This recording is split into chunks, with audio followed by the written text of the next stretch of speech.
그리고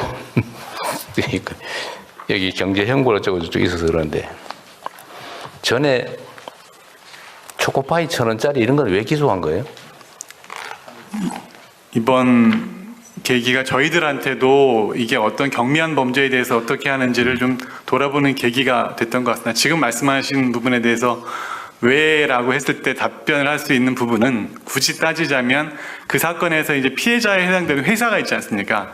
회사에서 굉장히 이제 강한 처벌 희망의 의사를 표시를 했었고 그 부분이 이제 뭐 화해나 이런 것들 없이 끝까지 가다 보니까 네. 기소가 이루어졌는데 이 결국 지금 아시다시피 이제 상고 포기하면서 사건은 종료가 됐습니다. 네. 근데 그 과정에서 보면 결국 국민의 눈높이에 맞는 정도의 공소권을 행사하는 그 부분에 대한 고민이 이번 기회를 통해 가지고 좀 됐던 것 같고 저희들도 관련돼 가지고 앞으로 경미한 범죄에 대해서 어떻게 할지 이 부분에 대한 지침을 좀 마련하는 중입니다. 네. 원래 경미한 이거 초범이 아니고 재범이거나 뭐 그랬어요? 예, 그랬던 전과가 것으로 있었습니다. 네. 전과가 있었던 절도 것으로 알고 전과가 있습니다. 예, 절도 전과가 있었나요? 기억하고 있습니다. 예. 그런 어려움도 있었겠네요. 예. 기소 유예하기가 조금 어려운.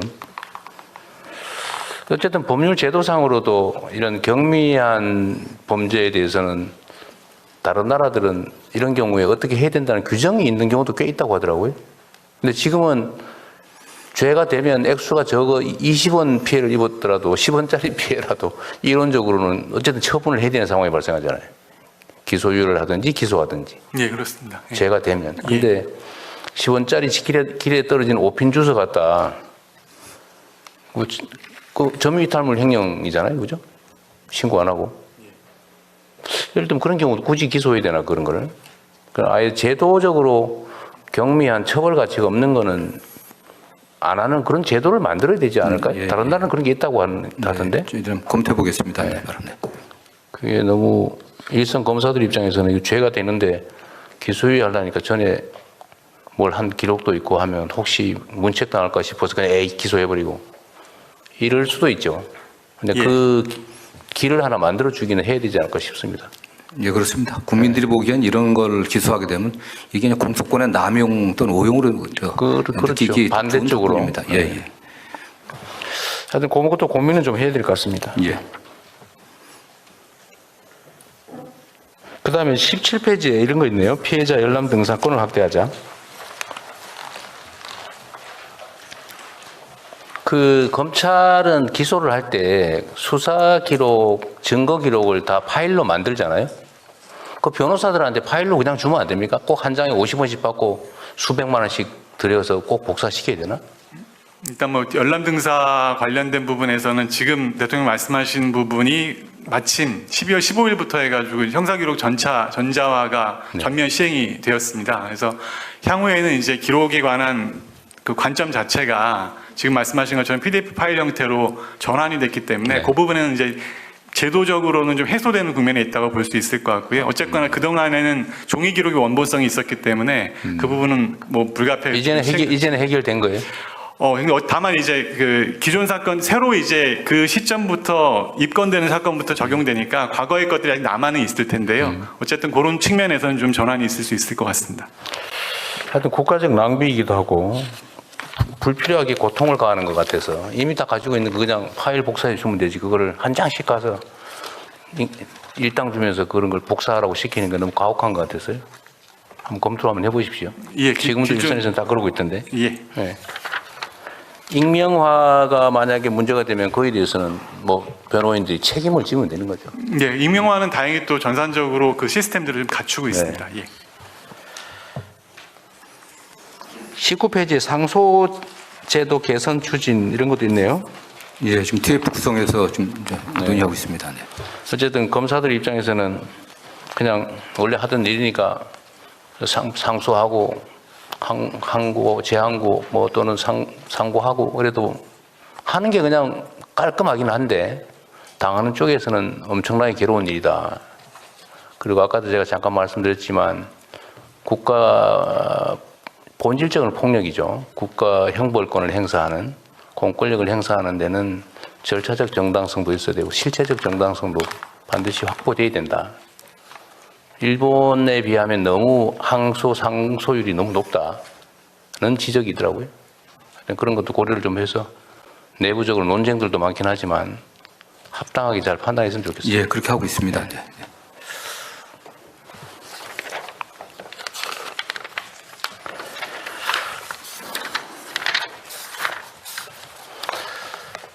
네, 뭐 이 정도 됐고 법률구조공단은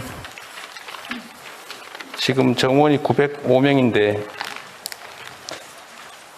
변호사도 145명을 고용하고 있어요? 어디 있어요? 현원은 지금 112명으로 되어 있습니다. 112명. 예.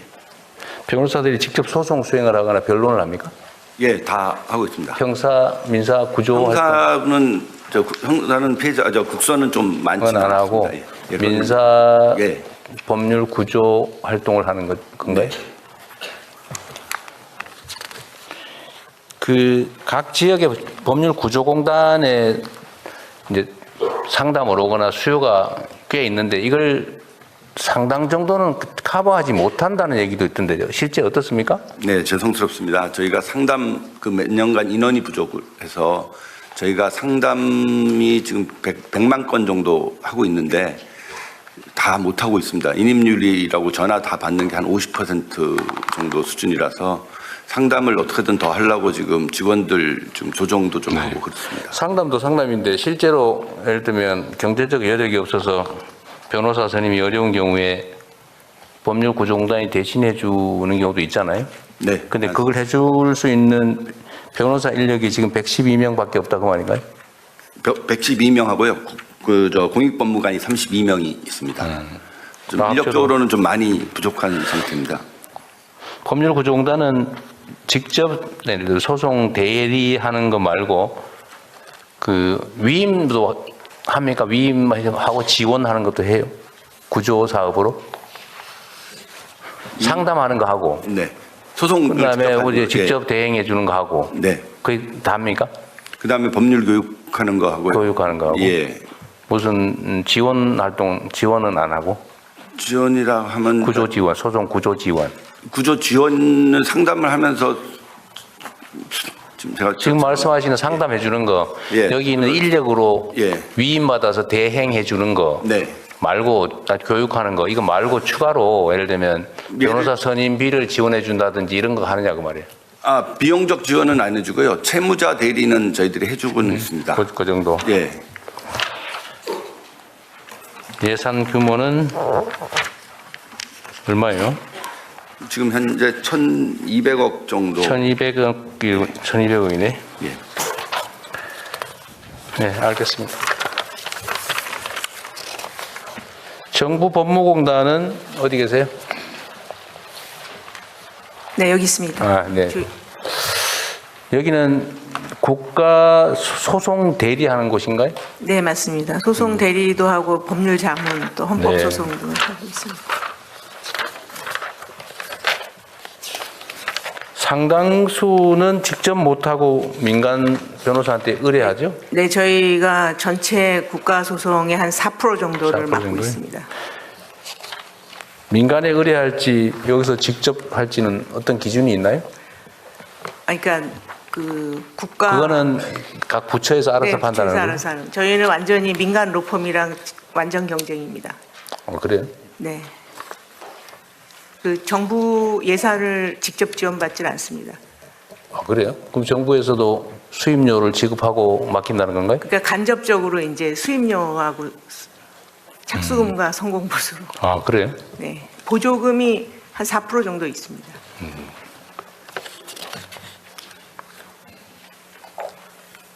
민간하고 경쟁이 돼요. 그래도 성과가 그 전체 국가 소송에서 예를 들면 승소율이 네. 민간의 승소율이 전체 국가 소송 승소율보다는 좀 높습니다. 그럴 수 있죠. 네, 알겠습니다. 네.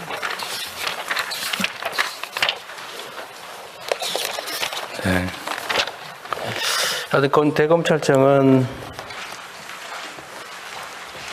검찰청 업무라고 하는 것 자체가 하여튼 국민에게 신체적 구속을 가하거나 아니면 그들의 인생 자체를 재단할 수 있는 엄청난 권한을 가지고 있는데 그 권한이 공정하고 투명하고 객관적으로 행사될 수 있도록 각별히 신경 써 주십시오.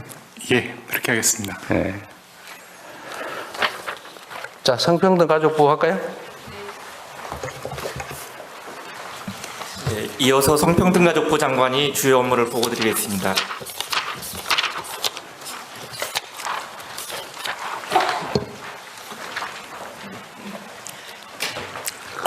안녕하십니까. 성평등가족부 장관 원민경입니다. 국민과 대통령께 성평등가족부 업무 계획을 보고드리겠습니다. 국민주권정부 첫해 새롭게 출범한 성평등가족부는 지난 반년간 모두를 위한 성평등 정책의 토대를 마련하는 데 주력해왔습니다. 특히 현장 종사자와 분야별 전문가, 직능단체, 청년 등 다양한 국민들을 수십 차례에 걸쳐 직접 만나 뵙고 소통하면서 성평등 가족부가 나아가야 할 길에 대해 치열하게 고민하는 시간을 가졌습니다. 그 과정에서 국민들께서는 여전히 큰 성별 인식 격차, 젠더 폭력, 청소년 마음 건강, 가족 형태 변화 등 여러 가지 과제들을 말씀해 주셨습니다. 성평등 가족부는 이러한 국민의 목소리를 담아 평등한 일상, 안전한 삶, 함께 성장하는 미래라는 목표 아래 4대 분야 10가지 중점 과제를 마련했습니다. 먼저 성평등이 선언에 그치지 않고 국민의 일상 속에서 실질적으로 작동하도록 제도와 정책 전반을 다시 들여다보고 혁신하겠습니다. 성평등 정책 분야에서의 부처 간 협업과 정책 총괄 기능을 강화하기 위해 양성평등위원회를 확대 개편하겠습니다. 현재 8개 부처에 설치된 성평등 정책 전담 부서를 전 부처로 확대하여 모든 장관이 각 분야에서 성평등을 책임지는 실질적 범정부 성평등 책임 체계를 구현하겠습니다. 또한 청년들이 직접 참여하는 공론장을 본격적으로 운영함으로써 세대와 성별을 아우르는 성평등 공감대를 확고히 구축해 나가겠습니다. 성별 임금 격차는 노동시장의 불평등이 어떻게 축적되고 재생산되는지를 보여주는 지표입니다. 노동시장 전반에 공정과 성평등의 기준을 세워나가는 고용평등 임금 공시제를 도입하겠습니다. 아울러 성평등한 노동시장을 위해 여성 새로 일하기 센터를 중심으로 경력 단절 예방 서비스와 직업교육 훈련을 확대해 여성의 지속적 경제활동을 적극 뒷받침하겠습니다. 다음으로 국민 모두가 안전한 사회를 위해 젠더 폭력 대응을 한층 강화하겠습니다. 성평등 가족부는 디지털 성범죄 피해자 보호 지원의 총괄 부처로서 5만여 명을 지원하고 145만 건 이상 삭제를 지원하면서 많은 정보를 축적했습니다. 이 정보를 심층 분석하여 제재 조치, 수사, 신속한 유통방지 조치 등 보다 강력한 통합 대응이 이루어질 수 있도록 디지털 성범죄 피해 통합지원단도 관계기관과 협의를 거쳐 설치하고자 합니다. 가정폭력, 스토킹, 교제폭력에 대해서는 경찰과 가정폭력 상담소 간 공동 모니터링 체계를 운영하겠습니다. 아울러 온라인상에서 확산되는 스토킹 피해자의 개인정보가 디지털 성범죄와 결합되지 않은 경우에도 삭제 지원이 가능하도록 관련 법령 개정을 추진하겠습니다. 현재 강의식 주입식으로 이루어지고 있는 폭력 예방 교육을 토론식 참여, 체험과 같은 형식으로 다양화하여 보다 실효성 있는 교육으로 개편하겠습니다. AI 기반 온라인 성착취 대응 시스템을 고도화하여 아동 청소년 온라인 성착취 유인 정보와 성착취물을 자동으로 수집, 분석, 신고하는 등 선제적으로 대응하겠습니다. 성매매뿐 아니라 성착취물, 그루밍 피해 아동 청소년도 포괄적으로 보호하고 지원할 수 있는 제도적 근거를 마련하여 정책의 사각지대를 보완해 나가겠습니다. 셋째, 단 한 명의 청소년도 소외되지 않고 건강하게 성장할 수 있도록 뒷받침하겠습니다. AI 기반 위기탐지 시스템을 새롭게 구축하여 자살, 자해 충동의 위기를 겪는 청소년이 온라인상에서 보내는 신호를 신속히 포착하고 상담과 필요한 서비스로 연계할 수 있도록 1388 온라인 상담 또한 강화하겠습니다. 가정과 학교 안팎 구분 없이 모든 청소년에게 동등한 기회를 보장하겠습니다. 가정 밖 청소년에게 주거, 생활, 일자리 등 지원을 확대하고 성장 일터 시범 사업을 통해 청소년들의 자립을 지원하겠습니다. 모든 청소년들이 마땅히 누려야 할 기회가 학교 밖 청소년이라는 이유로 누락되는 일이 없도록 세밀히 지원해 나가겠습니다. 청소년들이 안전하고 책임감 있게 디지털 시대를 살아갈 수 있도록 디지털 시민교육 프로그램을 새롭게 개발하고 청소년 시설을 중심으로 시범 운영하겠습니다. 아울러 청소년들이 국제적 시야를 갖추고 주체적인 세계 시민으로 성장할 수 있도록 청소년 국제 교류도 재개하겠습니다. 마지막으로 모든 가족이 안정적이고 행복한 일상을 누릴 수 있도록 성평등 가족부가 든든한 울타리가 되겠습니다. 집으로 아이 돌보미가 찾아가는 아이 돌봄 서비스는 정부 지원 대상과 시간을 확대하고 공공뿐 아니라 민간 아이 돌봄 서비스도 안심하고 이용할 수 있도록 관리 기반을 마련하겠습니다. 저소득 한부모 가족에 대해서는 복지급여 지원 기준과 금액을 확대해 나가겠습니다.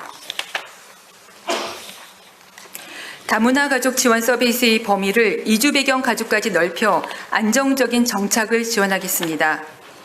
지역사회 내 취약 위기 가족을 신속히 발굴하기 위해 맞춤형 서비스 제공 기관도 확대 운영할 계획입니다. 또한 1인 가구 증가세에 발맞춰 가족센터를 통해 사회관계망 형성, 생활과 돌봄을 지원하겠습니다. 그동안 축소되었던 성평등 정책을 조속히 복원하고 후퇴했던 시간만큼 더 빠르게 앞으로 전진하겠습니다. 국제사회에서 대한민국 이상에 걸맞은 실질적 성평등 국가로 거듭날 수 있도록 새로운 도약과 회복의 역사를 국민과 함께 만들어 가겠습니다. 감사합니다. 네, 수고하셨습니다. 약간 생뚱맞은 얘기인데 네. 그냥 재밌자고 하는 얘기니까 오해하지 마시고, 최근에 그 동물복지원, 이제 이걸 동물복지 네. 사무를 담당하니까 동물 학대 금지, 뭐 반려동물 보호 네. 지원 이런 걸 하는 걸 만들자 이러니까 누가 그걸 어디다 둘 거냐? 농식품축산부에 둬야 된다고 하니까 누가 아니다, 그 복지니까 복지부에 둬야 된다. 까지는 제가 이해를 했는데 일부에서 반려식구를 어떻게 복지부에 두냐, 이거 성평등 가족부로 가야 된다. 반려동물을 네. 복지원을 떼가지고. 어떠세요? 황당한가요? 아니, 저는 반려동물을 가족의 개념으로까지 그 확장해 생각하시는 국민들이 많이 있다고 생각하고요. 실제로는 그런 것 같아요. 네, 네. 그렇습니다. 그러면 그쪽에다 만들면 받아주실 생각 있으세요? 국민이 원한다면 해야죠. 네. 본인이 아니고. 네. 이 반려동물하고 같이 사는 우리 국민들이 1,000만 가구가 넘는다고 그러죠. 근데 이것 때문에 실제로는 심각한 논쟁이 되거나 아니면 제가 농담 비슷하게 한 얘기지만 격렬하게 갈등이 생길 수도 있을 것 같아서 그래요. 반려동물 취급하는 기관을 어디다 둘 거냐. 네. 한번 생각해 보세요, 나중에. 네. 알겠습니다. 조만간 한번 시끄러워질 것 같아요. 네.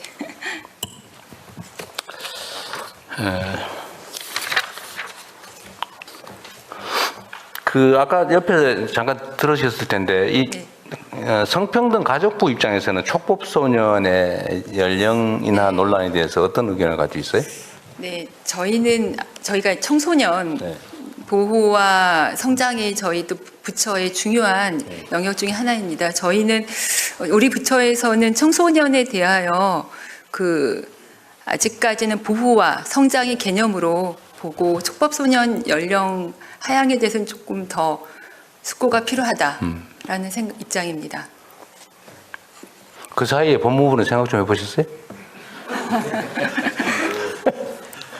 각종 범죄자의 그 연령이 계속 낮아지고 있습니다. 가장 심각한 게 지금 마약 범죄입니다. 네. 지금 10대, 30대까지의 마약 범죄가 한 60% 되는데 10대도 지금 뭐 초등학생까지 마약 범죄가 확산되고 있다는 그래요? 것도 있기 때문에 뭐 마약 범죄뿐만 아니라 성범죄 그럴 때는 좀 낮추는 것들이 좀 필요한 게 아닌가. 이게 단순한 좀 더 교육만 갖고서는 안 되는 게 아닌가 하는 그런 좀 고민도 좀 하고 있습니다. 네. 그 성착취물 제작 배포에도 이 촉법소년 문제가 걸려 있죠. 네, 그렇습니다. 그게 네. 있는 것 같아요. 나는 안 걸려 뭐 이러면. 그것도 고민해봐야 될 부분 네. 같네요. 결론을 내긴 어려운 것 같고.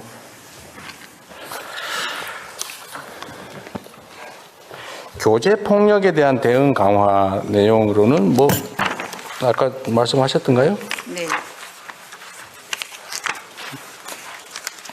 제일 필요한 게 뭔가요? 요새 이게 논란은 꽤 많던데. 교제 폭력 대응으로 제일 핵심은 뭔가요? 교제 폭력에 대해서 새로운 법을 만들어서 그 피해자와 가해자를 그러니까 적절한 시기에 분리해야 된다고 하는 입장이 있지만 네. 저는 기본적으로 교제 폭력도 성평등 인식이 부재 가운데 나오는 것이라고 생각합니다. 아니, 그러니까 어떤 대책이 네. 구체적인 대책이 어떤 게 필요하겠냐. 네. 지금 사회적으로 논란은 심해지고 네. 걱정은 커지는데 네. 대응책이 뭐냐 그 말이죠.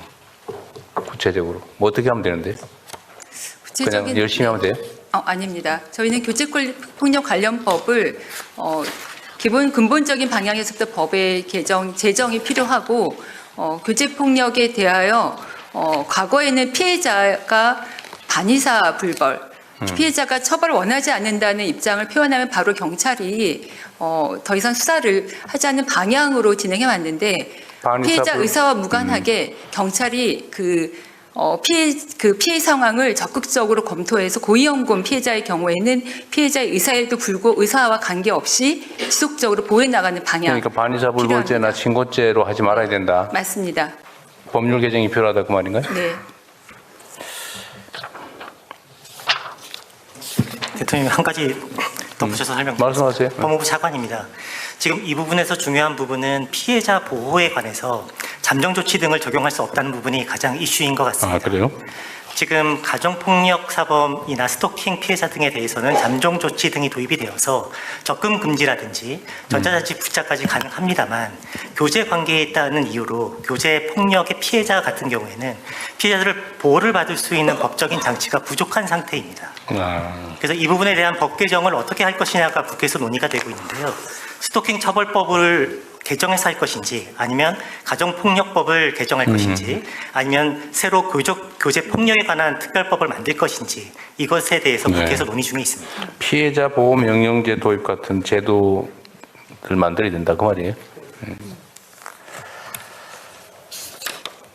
여성들이 매우 불안해하는 건 또 맞는 것 같아요. 맞습니다. 네. 속도를 좀 내보시죠. 그럼 국회하고 네. 협력해서. 네. 지금 교제 폭력만이 아니라 최근에 언론에도 보도가 된 바와 같이 해외 서버를 두고 있는 사이트를 통해서 네. 불법 촬영물이 계속 유포 확산되는 문제가 있습니다.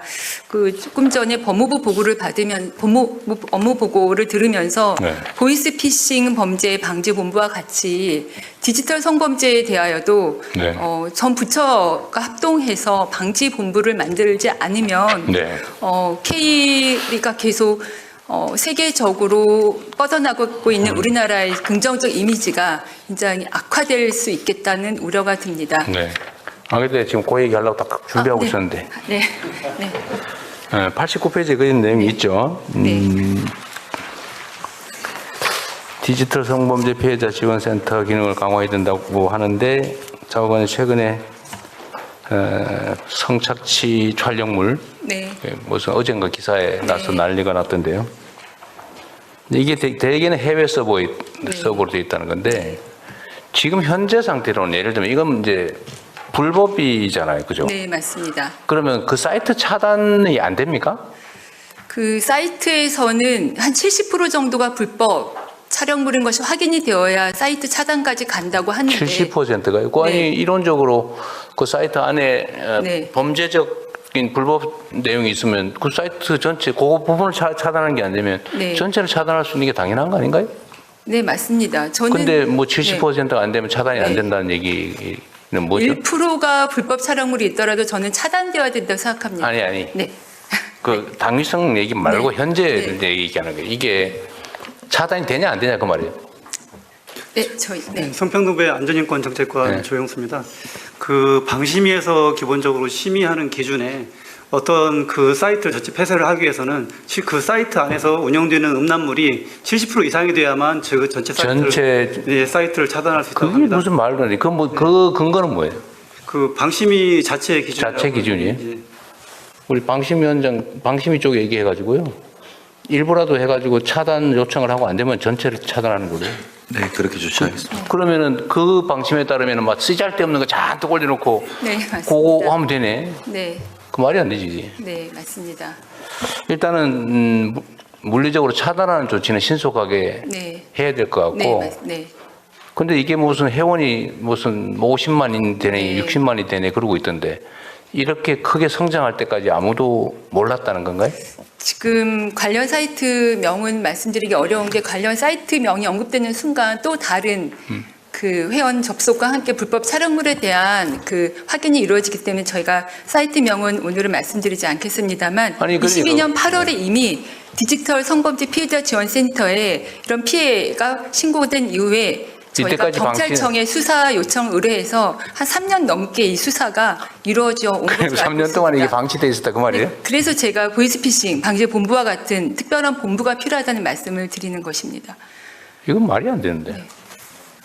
아니 이게 우리 검찰에서 보시면 이거 공연 음란죄에 해당되는 거 아니에요? 그냥 단순하게 일단 뭐 아까 말씀하신 성착취물 자체 유통 관련된 부분이 포함되기 때문에 당연히 초보 수위가 높은 형태의 범죄라고 보여지고요. 그러니까. 얼핏 생각할 때는 아마 이제 이게 대다수가 해외 서버 내지는 서버를 교체하면서 주소를 교체하면서 옮겨 다니는 문제가 있을 것이고 그것에 관해서 결국 해외 당국의 협조가 어떻게 되는가의 문제도 연결되어 있을 것 같습니다. 다만 구체적 사건을 제가 지금 보고받고 말씀드리는 건 아니어서 일반론만 여기까지만 말씀드릴 수 있을 것 같습니다. 어쨌든 불법 사이트가 있는데 예를 들면 그 서버 관리자가 되게 해외에 있으니까 네. 우리 마음대로는 안 되겠지만 대한민국으로 전파되는 것 자체를 막을 수는 있지 않나요?